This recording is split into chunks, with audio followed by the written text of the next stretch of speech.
Assalamualaikum warahmatullahi wabarakatuh. Saya Nur Syawani binti Zakaria dari Alih Kadet Polis SMK Seri Menanti ingin menerangkan tentang Akta Jenayah Pembunuhan. Seperti yang ditarif dalam Undang-Undang Common Law ialah membunuh manusia lain dengan niat dan pada amnya kewarasan fikiran membezakan antara pembunuhan daripada bentuk homisi yang lain yang salah di sisi undang-undang.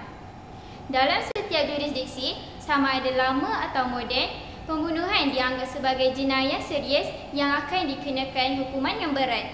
Selain itu, pembunuhan juga boleh ditarifkan sebagai suatu tindakan yang menghilangkan nyawa seseorang dengan cara menyalahi undang-undang maupun tidak menyalahi undang-undang. Pembunuhan juga biasanya berpunca daripada bermacam-macam motif, misalnya politik, cemburu, dendam dan sebagainya. Pembunuhan juga dapat dilakukan dengan pelbagai jenis cara. Yang paling umum adalah dengan menggunakan senjata api ataupun senjata yang tajam. Pembunuhan juga dapat dilakukan dengan menggunakan bahan letupan seperti bom.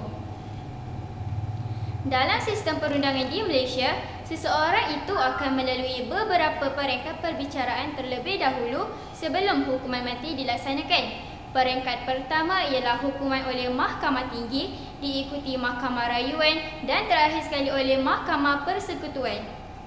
Sekiranya ketiga-tiga peringkat mahkamah ini memutuskan keputusan bersalah terhadap tertuduh, maka satu rayuan pengampunan terhadap kesalahan akan dilakukan dikemukakan kepada Yang di-Pertua Agong atau dulu Yang Maha Mulia Sultan atau Yang di-Pertua Negeri, bergantung di mana kesalahan ini dilakukan.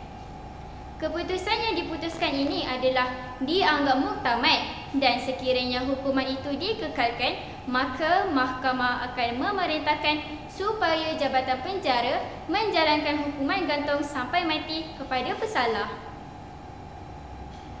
Berdasarkan Seksyen 97 Akta Kanak-Kanak 2001, seorang kanak-kanak tidak boleh dikenakan hukuman mati sekiranya kesalahan itu dilakukan ketika suspek adalah bawah umur 18 tahun dan sebaliknya hukuman penjara dikenakan berdasarkan budi bicara Yang di-Pertuan Agong sekiranya kesalahan dilakukan di wilayah persekutuan, raja atau Yang di-Pertuan Negeri sekiranya dilakukan di negeri-negeri lain.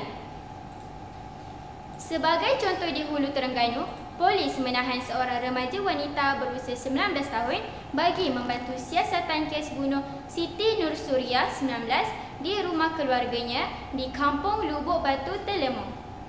Ketua Polis Daerah Hulu Terengganu, Deputi Superintendent Muhammad Adil Imad Daud berkata, tangkapan wanita yang juga kenalan di sekolah mangsa dilakukan selepas dia hadir bersama ibunya ke Balai Polis Hulu Terengganu jam 8.15 pagi.